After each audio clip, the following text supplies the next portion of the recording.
Hi YouTube friends! OBS is super powerful and it's packed with lots of cool features. So many in fact that there are lots of even longtime streamers that may not know about some of these. So here are 20 OBS tricks that all streamers should know. We got a lot to get to today, so you know what? Let's get to it! Now, number one is themes. If we go over here to settings, you're gonna see that we have some themes in the appearance section. So over here you can see that if you change the style, you can get different looks. And the newest look is this one here. You'll see that a lot of people who are doing tutorials are gonna have this look. It kind of has the blue buttons and everything else. In fact, when you just install it, this is probably the theme you're going to get. But if you want it to look like all of my tutorials, you could just select the classic and that's what you're gonna get. There is also the default, which looks surprisingly similar to Akari. And then if we go to gray, you can see it just kind of grays it up. And light, which is eye bleeding, brightness, and this one right here, which gives a little bit of some different colors and that sort of thing. It's good to know that different themes exist that you can choose. Now, the second trick is the ability to link your account, either Twitch or YouTube, and it gives you some extra benefits. Let me show you what I mean. If we go into settings right here and we go into stream, we can connect our Twitch account or we could connect our YouTube account, and we're gonna get some extra stuff. So let's just go ahead and connect the account. Let me show you what I mean. So now that the account is connected, we can click apply and you can see that it brings up some different panels here. So we've got our chat panel, which will show your chat once the YouTube broadcast is done. And we can go ahead and sign into this panel over here. So once you're connected, you're going to have the ability to set up your streams by going down here to this new button called Manage Broadcasts, and then you can create a new broadcast, or you can select an existing broadcast if one already exists. Once you create a new broadcast, you're going to be able to go over here on this side, drop this down, and select which stream you want to start. If you connect directly to Twitch, it's also going to give you similar boxes. You're going to have the ability to set up your stream, you're going to have your chat box, you can even have notifications and other stuff that you can actually physically see. Number 3 is a panel that's going to give you the direct ability to understand why your live streams may not be running smoothly. So if we go up here to view, there is something called stats, and it is a pop-out box right here that's going to give you your CPU usage, your frames per second, average time to render a frame, and right here it's going to tell you if you're dropping frames due to render lag or encoding lag, and then down here it's going to give you your network health. And this is a really good panel to just go ahead and dock anywhere. You can get to it either from view,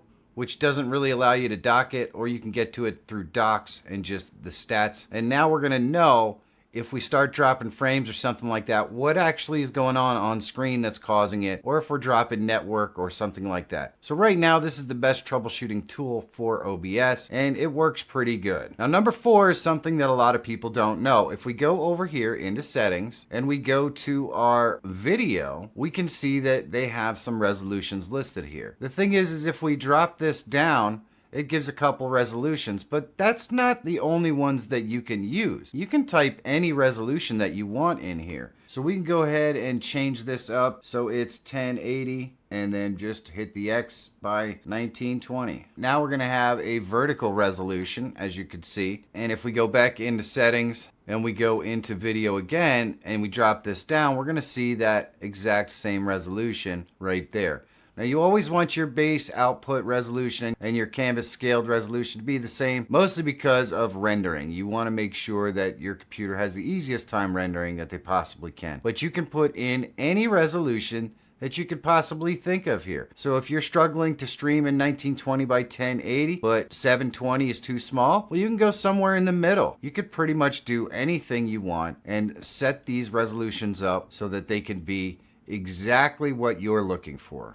Now, if you find that your computer is maybe underpowered and you're struggling to have it encode the stream, one of the easiest things that you can do, let's go over here to where we have a camera, is right click on here and disable the preview window. That's right, just by disabling the preview window, it means that your machine is not having to encode for that, it's only having to encode for the broadcast. And this can make a huge difference. The only drawback obviously is that you can't see the screen. But believe me when I tell you, your audience is going to tell you if something goes wrong in the chat. So you can obviously just re-enable your preview, but this is a great way to lower the amount of processing power your stream needs to maybe just put it over the edge so you can stream properly if you're using a laptop or something like that. Now, number 6 is something that I use to really dial in the look of whatever scene I'm trying to lay out, because sometimes it's kind of hard to see exactly where everything falls. So for example, if I'm using a face cam like this one right here, well, it can be really hard to line this up. So what we can do is right click on our scene and go to full screen projector mode. And if you have multiple monitors, you just want to select one that's going to give you the right look. And we'll just go ahead and select this one here. And now we're able to see everything really big so we can line it up. It takes away all the other UI stuff and everything else. So we can line this up on one screen and we can watch the lineup happen on the other screen. And then, you can see it looks aligned, but it's not. We're kind of loose down here on the bottom, so we can just continue to mess around with it. But this gives you a full screen look so you can really dial it in and make sure it's exact. Now, number 7 is another thing that can help you line everything up to make your stream look fantastic, and that is the snapping tool. So if we go down here into settings, and then we can go to the source alignment snapping, and we can enable it, just select all these boxes, and it's going to give you edge of screen, other sources, and the vertical and horizontal centers. So it'll kind of snap in there. And you can do whatever snap sensitivity you want. I like 10. I think it works pretty well. What this does is now we can grab either of our assets and we can snap it. You can see how it kind of snaps to the edge. It will snap here in the center. When it gets to the center, it will even snap right here in the center of the screen on either axis. That tells us that we're lined up. But it will also snap assets like this. You could see it just snaps it in there when we're lined up. So you can also see how this can make things difficult because it's snapping to one side and not the other. So in order to get rid of that, we're going to use our next trick, and that would be the arrow keys. So we've got it dialed in pretty close right here, but we can use our arrow keys to fine tune. And there we go. So we can get it dialed in exactly as we want. And if we need to zoom in, of course we can use the projector as well. Now, number 9 is the last piece of the puzzle, which is going to allow you to fit all the things together and reshape all your assets in any way you want. Let's go ahead and hide our face cam for just a second, and we're going to select our camera. If we wanted to crop this up, because maybe we're doing a vertical broadcast or something like that, well, that's really easy. We can hold down the Alt key and bring this in, and you can see the green line shows that it's cropped. And you can crop it from any of the points like that, and we can crop it over here like that. So now we have a nicely cropped camera that looks pretty good. What if we had a situation where we wanted to reuse or use this GIF right here that is our face cam, but it's obviously not going to fit because we had this cropped. We can't crop that, but what we can do is hold down the Shift key, which allows us to stretch something. We can go ahead and just use the Shift key on either side and kind of make our box however we want. Now granted, this does distort things, so my logo looks horrible and I would never do this, but you can stretch or distort any asset that you want. So I can hold the Shift key even on this cropped image, and I can stretch this out. I could stretch it up. I can even flip it into reverse. The Shift key is to distort it, and the Alt key is to crop it. And if you wanted to return this to the way that it originally was, you can just go to Transform and reset the transform. Now this next trick, trick 10, is really useful when you have a situation like this where we've got everything exactly where we want it, but what if we want to move it around? Well, when we move one, It doesn't move both. That stinks. Now we can go back here and undo, and it'll move it back where it was. But what we can do is go down here and select both of these objects, right click and group them. And we can go ahead and name our groups anything we want. So we can call this group camera face. Now we can minimize it, but we'll be able to move this around with just selecting the group so that these two assets stay together and we can move them wherever we want. So we can lock them up here in the top right or wherever we decide looks good for us. But no matter where we move it, they'll move together. I work really hard to try to create content that I think you're going to enjoy. Sometimes I hit and sometimes I miss, but honestly, it's really hard to know for sure. And that's where you can really help me out. If you're enjoying this video, leave me a thumbs up. And if it's not your cup of tea, it's perfectly fine to leave me a thumbs down. Now, if every single person watching this video right now leaves it a thumbs up or a thumbs down, I'm definitely going to know if this is the kind of content that you want to see. So thumbs up, thumbs down right now. Thank you very much for helping me out, and let's get back to the video. Now, when you get full scenes, you're going to get so many things in here. It's really nice to know what everything is or be able to identify or recognize it right away. And you can do that by colors. So we can actually right click on here and we can set colors for our groups or for individual assets. So you notice the assets in here have different colors as well, or they're not colored. So we can basically set this up so if we have a bunch of different groups of assets in here or something that we need to have in our scene, they can each have different colors. Now, I like to leave the stuff that's in the groups uncolored so that I know when they're open. So we could have the camera here and we could have some sort of alerts or other background stuff grouped up down here, and we can have that in a completely different color so we know where each one is. Now we can actually right click and set colors on all of the individual assets as well, so we can pretty much have this any way we want.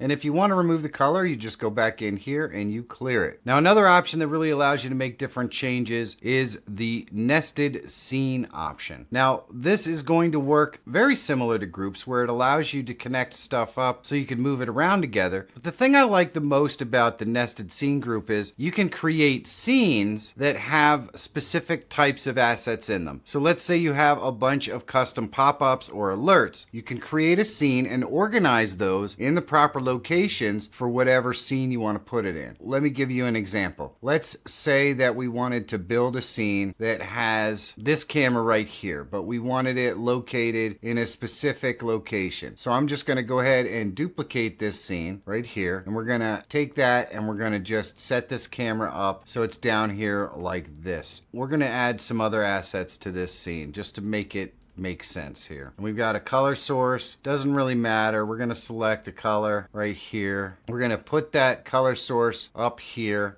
and we're going to give it a little bit of space around the edges, and we'll move it down here. And now let's say that this color source is where we have some logos or something. Who knows? It doesn't matter. But we can organize this so that what we can do is if we go into any of our other scenes, let's say this face cam scene, when we move this down here in the bottom left corner, but we wanted to add that other scene, all we have to do is click the plus, go into scene, and then we can select our camera 2 scene that we just created. And you can see that stuff pops up in the exact location where it was when we set it up. If this is alerts, we know our alerts are always going to be there where we set them up, or if we have pop-ups in a certain location or whatever. We can move that down there, and we can move it independently of this. I like to set up different scenes that I'm going to use as nested scenes for something like alerts and then pop-ups, and then I'll add them into the individual scene. What this allows you to do is use the same alert setup, so you only have to set it up once, and then you just add that scene into your other scenes. This also allows you to modify the colors of a certain scene. So if we go here into camera 2, I can select right here, I could right click and go into filters, and we can click the plus, and I can go and change the look of this by applying a LUT or doing some color correction. So let's say we wanted to color correct or just change the color of this in some way. We'll go ahead and make it darker, maybe bump up the contrast. We can add some extra saturation to it. Whatever we want to do to make this look slightly different, we can click the close button And normally, if we did that, it would be the same on every camera. This camera would be colored the same way. But because we added the filter to the scene, when we go in here, you can see this camera has that filter applied to it, and this one doesn't. So that gives us the ability to modify the look of cameras and that sort of stuff without directly affecting the actual main camera. And this works with cropping and everything else. It works the same for any other assets like images or videos. So once you have everything in a scene all set up the way you want it, there is nothing more frustrating than accidentally moving it or whatever, and then having to go back and do all of the fine tuning to get it exactly how you want. So what you can do is just go ahead and lock it with the little lock right here.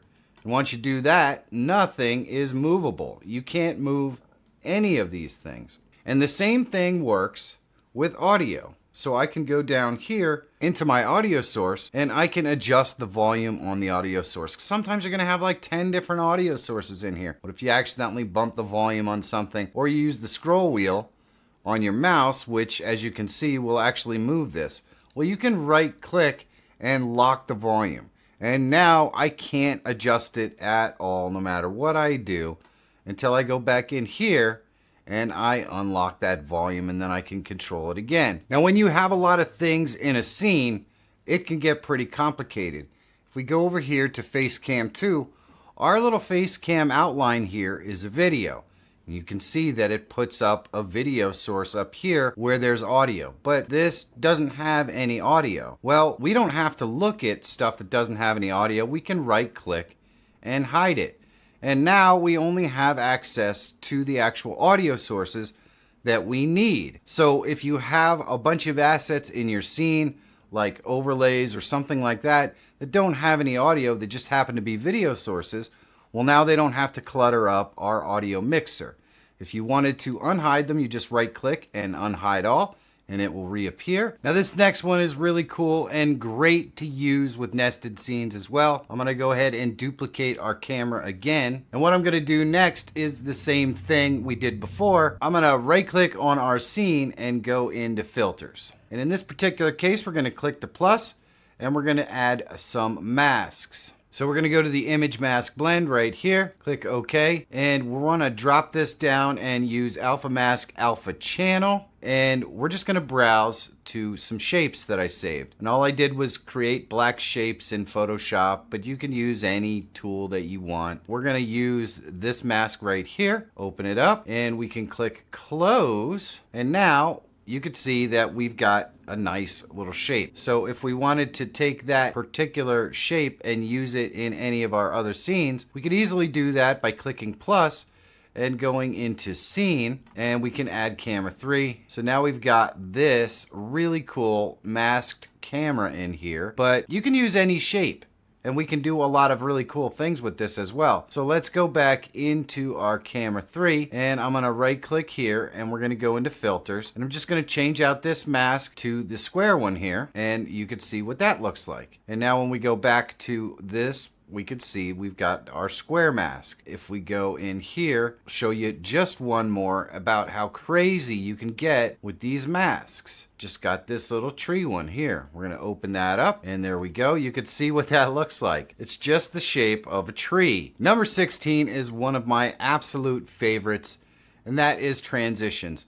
You're gonna see when I move from one scene to the other, it just kind of cuts. And we can go over here into scene transition and we can change that cut to a fade. And when we do that, normally the duration is going to be 300 milliseconds. So it will fade from one scene to another, as you can see there. But we can change this so it will fade slower, and it gives a different look to it, which is pretty cool. So the two standard ones are the cut and fade. But we have LumaWipe ones that are included in here. In order to create those, all we have to do is go right here in the three dots, go to properties, and we can change the LumaWipe to whatever we want. So that currently would be that right there. But there are so many here that we can just go in here, mess around, change them up, click OK. This is going to be the 500 milliseconds, and boom. you can see you can speed that up by changing this as well. And there's one other cool option you can use, and that is stinger transitions. So a stinger transition looks like this. And they're easy to create. I've done a couple of videos on how to create something like this. Basically, when you set these up, you're going to go ahead and add your file, which is the video file that creates the stinger with the alpha. And you're going to go ahead and select the frame that you want your transition point to happen at. In my case, my transitions are usually 60 seconds. I stream at 30 frames per second, so the halfway point would be 30 frames per second. The other big thing that you want to do is select crossfade in the audio if you're doing a stinger. That way your audio doesn't fade out and then fade back in on the transition. This will keep your audio the same all the way across.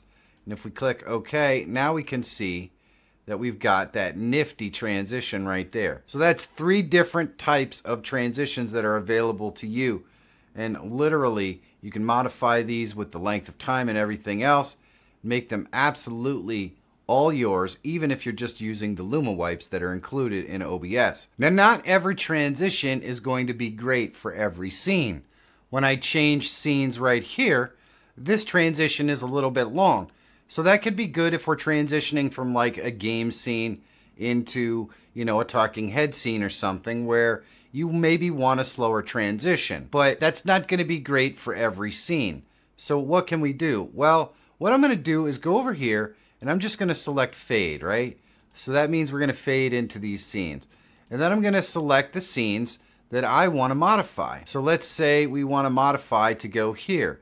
I'm going to right click and I'm going to go to transition override and I'm going to select my stinger. So that means when we go to the face cam, we're going to get that stinger transition, but when we just transition to camera, we're just going to get the fade. Or we transition here, we're just going to get the fade. But when we go to face cam, we get our stinger. So then we can set the transitions for each of these individuals that we want. So we can go here to camera 2 and I'm going to right click and go to transition override and we're going to select our Luma wipe. So now when we go to camera 3, we're going to get the standard scene transition, which is fade. When we go to camera 2, we're going to get that Luma wipe. And then when we go to the face cam, we're going to get our stinger. And so you can have your own bespoke transitions for each individual scene, the ones that are going to work for where you're trying to go. So a lot of you guys out there are game streamers, and this one is really going to help so that you can create custom TikToks or Instagrams or anything like that with the press of a button. So number 18 is the replay buffer. We're going to go into settings and we can go into our output. In our output, when we go into advanced, we're going to see that we get something called the replay buffer. You can enable your replay buffer and set it up for any length of time that you want. This will work for vertical or horizontal video. Whatever you are streaming, you can set up a replay buffer for that. So if you're going to be creating TikToks, maybe you want a minute or maybe 30 seconds or whatever, so you can put 2 clips together. So we'll go ahead and set it up for 30 seconds. And it tells you how much memory this is going to use. And then the other thing that we want to do is go back up here into general and we want to go to our output and we want to automatically start the replay buffer. What you'll see here is if I click apply, we get a new button that just popped up down here, start replay buffer. It's not going to automatically start every time we start streaming. So we're going to want to go ahead and click this button to automatically start the replay buffer when we're streaming. Now all we have to do is go into our hotkeys and find our replay. And right here where you see replay buffer, save replay. We have vertical and we have regular, so you can save out the vertical if you'd like. But all you have to do here is put in whatever you want your button to be. So we can use F6 and then apply. So whenever we hit F6 during our live stream, it's automatically going to save that 30-second file. And you're going to know where it's saved when you go in here and you go to your output. Wherever your recordings are being saved, right here is where you're going to find those files. So now you have pre-made videos already set up and ready for you to create short content. And that leads me right into the next one, number 19. And this one's pretty awesome because we all have to create thumbnails and everything else for our live streams. And it can be kind of hard to do. What we can do is go into our settings And if we go into hotkeys, you're going to notice a cool new feature. And that's called the screenshot output. So we can screenshot specifically the entire screen, or if we have screenshot selected source set up, we can just select the color source or the camera or whatever, and we can screenshot that, which means that we can create thumbnails by looking at the camera or whatever scene we set up or create. We can hit that screenshot output. All we have to do is put in here whatever hotkey we want to use, and then it's going to save to the same location that we have our recording saved to as well. Now, I don't know about you, but my live streams can get really complicated with hundreds of scenes and assets all over the place. It's really difficult to set them up. And once you have them set up, well, you don't want to accidentally mess anything up. But how are you going to modify or test or do anything on those live streams so that you can maybe add some new features or anything? I'm always concerned about messing with my original live stream, because if I mess something up, well, that's my original. And that's where the profile and scene collection come in. You can create new profiles, and what your profile is basically a copy of the things in your settings right here. When you create a new profile, you're going to get a blank set of settings. And scene collection is all of this stuff right over here with all of the sources and all of the audio and everything exactly how you like it set up. So if you wanted to create a duplicate version of your live stream so that you can modify, edit, and test, it's really easy to do. You select the scene. In this case, this scene's called blank, and we can just click duplicate, and I can name it blank testing or live stream testing. And then I can test my live stream. I can move assets around. I can add new things without ever having to be worried about any of the original stuff getting messed up.